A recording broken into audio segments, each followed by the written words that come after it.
ಈಗ ನನಗೆ ಅನಿಸೋದು ನಿಮ್ಮ ಆರಂಭಿಕ ದಿನಗಳಂದರೆ ಶಾಲಾ ದಿನಗಳಲ್ಲಿ ಭಾರತದಲ್ಲಿ ಹೇಗಿದೆ ಅಂತಂದರೆ ಅವನು ಒಳ್ಳೆ ಕ್ರಿಕೆಟ್ ಪ್ಲೇಯರ್ ಮತ್ತೊಂದಾಗಿದ್ದರೆ ದಡ್ಡ ಅಂತ ಲೆಕ್ಕ.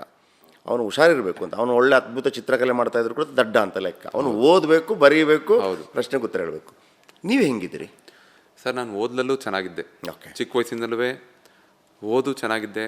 ಬಟ್ ನಾನು ತುಂಬ ಸೂಕ್ಷ್ಮ ಜೀವಿ, ತುಂಬ ಸೆನ್ಸಿಟಿವ್. ಓದು ಚೆನ್ನಾಗಿದ್ದಾಗ ಸೂಕ್ಷ್ಮತೆ ನನಗೆ ಭಾಳಷ್ಟು ಪಾಠ ಕಲಿಸ್ತು. ಓಕೆ.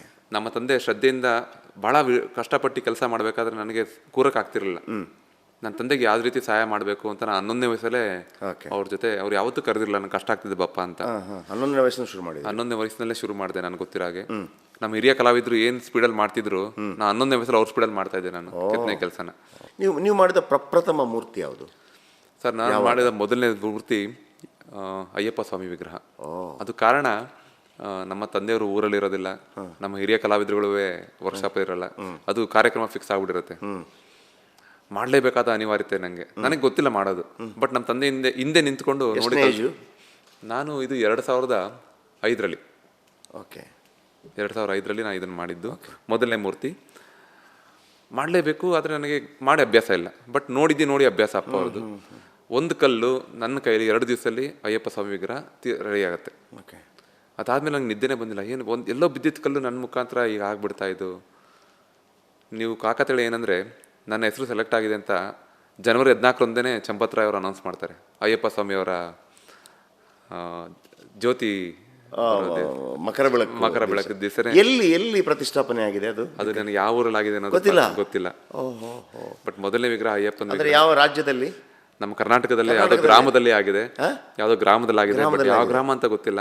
ಬಟ್ ಈಗಲೂ ನೆನಪಿದೆ, ಒಂದು ಕಲ್ಲು ಅಯ್ಯಪ್ಪ ಸ್ವಾಮಿ ಆಗಿದ್ದು ನೋಡಿದ್ದು ನನಗೆ, ನಾನು ಈಗಲೂ ನಾನು ಮರಲಿಕ್ಕಾಗಲ್ಲ. ಈ ರಾಮನ ವಿಗ್ರಹವನ್ನು ಎಷ್ಟು ದಿವಸದಲ್ಲಿ ಮಾಡಿದ್ರಿ ಸರ್? ಈಗ ನಾನು ಅಲ್ಲಿದ್ದ ಸಮಯ ತಗೊಂಡ್ರೆ 7 ತಿಂಗಳು. ಆದರೆ ಈ ರಾಮರ ವಿಗ್ರಹ ಮಾಡಿದ್ದು 3.5 ತಿಂಗಳು. ಮೊದಲನೇ ವಿಗ್ರಹ ಕ್ಯಾನ್ಸಲ್ ಆಗುತ್ತೆ, 2ನೇ ವಿಗ್ರಹ ಇದು ನೀವು ನೋಡ್ತಾ ಇರೋದು ನಾನು ಮಾಡಿರೋದು. ಓಕೆ. ಮೊದಲನೇ ವಿಗ್ರಹದ ಕಲ್ಲು ಕೂಡ ಅದೇ ಕಲ್ಲ, ನಮ್ಮ ಮೈಸೂರು ಕಲ್ಲ, ಬೇರೆ ಕಲ್ಲ? ಅದುವೇ ಒಂದು ಕಲ್ಲು ಕೊಟ್ಟಿದ್ರು, ತೆಗೆದುಕೊಂಡು ಹೋಗಿರ್ತೀವಿ. ಆ ಕಲ್ಲಿನಲ್ಲಿ ಒಂದು ಸಣ್ಣ ನ್ಯೂನತೆ, 8ರಲ್ಲಿ ಒಂದು ಟೆಸ್ಟಿಂಗ್ 7 ಪಾಸ್ ಆಗುತ್ತೆ, ಒಂದು ಟೆಸ್ಟಿಂಗ್ ನೆಗೆಟಿವ್ ಬರುತ್ತೆ ಅಂತ ಹೇಳ್ತಾರೆ. ಓಕೆ. ಆಗಸ್ಟ್ನಲ್ಲಿ ನನ್ನ ಡೆಲ್ಲಿಗೆ ಬನ್ನಿ ಅಂತ ಹೇಳ್ತಾರೆ. ಹೋದಾಗ ನಾನು ಅಂದ್ಕೊಂಡಿರ್ತೀನಿ ಇನ್ನೇನೋ ದೊಡ್ಡ ಕೆಲಸ ಕೊಡಲಿಕ್ಕೆ ಕರೆದಿದ್ದಾರೆ ಅಂತ. ಬಟ್ ಅಲ್ಲಿ ನಮ್ಮ construction committee chairman Nripendra Mishra sir ಹೇಳ್ತಾರೆ, ಅರುಣ್ 8 ಟೆಸ್ಟಿಂಗಲ್ಲಿ ಒಂದು ಟೆಸ್ಟಿಂಗ್ ಇದು ನೆಗೆಟಿವ್ ಬರ್ತಾ ಇದೆ ಕಲ್ಲು, ನೀ ಇದನ್ನು ಬೇರೆ ಮಾಡಬೇಕಾಗತ್ತೆ ಕಣಪ್ಪ. ಇದು ಕಾಂಪಿಟೇಷನಲ್ಲಿ ನಾವು ಈಗ ಹೇಳ್ಬೋದು ಮಾಡಿಬಿಡು ಅಂತ, ಆದರೆ ಅದು ಕಾಂಪಿಟೇಷನ್ ಇರೋದಿಲ್ಲ. ಅದು ಹಾಗಾಗಿದೆ, ಇನ್ನೊಂದು ಮಾಡೋ ಆಗ್ಬೋತ್ತಾ ಅಂತ ಕೇಳಿದ್ರು. ಇಮಿಡಿಯೇಟಾಗಿ ಏನು ಯೋಚನೆ, 1 ಸೆಕೆಂಡಲ್ಲಿ ಅವ್ರಿಗೆ ಹೇಳಿದೆ ಇನ್ನೊಂದು ಮಾಡಿಕೊಡ್ತೀನಿ. ಅದೇ ಸಮಯದಲ್ಲಿ ಅವ್ರಿಗೊಂದು ಆಶ್ವಾಸನೆ ನೀಡಿದೆ, ಮೊದಲನೇ ವಿಗ್ರಹ ಏನು ಮಾಡಿದ್ದೀನಿ ಅದಕ್ಕಿಂತ ಚೆನ್ನಾಗಿ ಮಾಡಿಕೊಡ್ತೀನಿ ಸರ್ ಅಂತ ಆಶ್ವಾಸನೆ ಹೇಳಿ ಸೆಪ್ಟೆಂಬರ್ 1st ವೀಕಲ್ಲಿ 2ನೇ ವಿಗ್ರಹದ ಕೆಲಸ ಶುರು ಮಾಡ್ತೀನಿ. ಎಂಡ್ ಯಾವಾಗುತ್ತೆ? ಡಿಸೆಂಬರ್ 1st ವೀಕಲ್ಲಿ 2ನೇ ತಾರೀಕು ನನ್ನ ಕೆಲಸ ಮುಗ್ದಿರುತ್ತೆ.